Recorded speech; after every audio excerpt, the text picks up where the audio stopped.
Hello friends, অনেক দিন পর আবার একটি নতুন ভিডিওতে।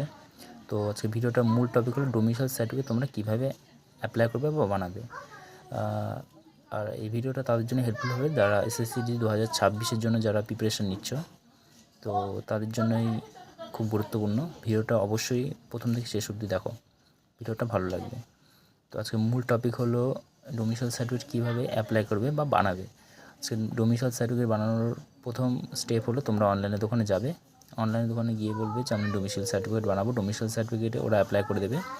অ্যাপ্লাই করে পর তোমাকে যেই ফর্মটা দেবে ওই ফর্মের সাথে তোমার আধার কার্ডের জেরক্স প্লাস তোমার বাবার আধার কার্ডের জেরক্স, আর তুমি যে বাড়িতে থাকো সেই বাড়ির দলিলের জেরক্স প্লাস খতিয়ানের জেরক্স, এবং তার সাথে তোমরা যারা পঞ্চায়েতে থাকো তাদের পঞ্চায়েতের রেসিডেন্সিয়াল সার্টিফিকেটের জেরক্স, এবং সেটা পাবে তোমরা তোমাদের নিয়ারেস্ট পঞ্চায়েত অফিস বা প্রধানের কাছ থেকে। এই গোটা টোটালি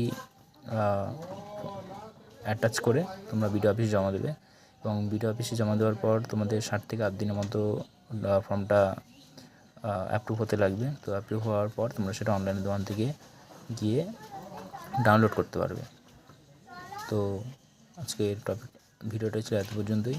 তো ভিডিওটা ভালো লেগে থাকলে লাইক, কমেন্ট, সাবস্ক্রাইব করে দেবে এবং তোমাদের বন্ধুদের মধ্যে শেয়ার করে দেবে। জয় হিন্দ।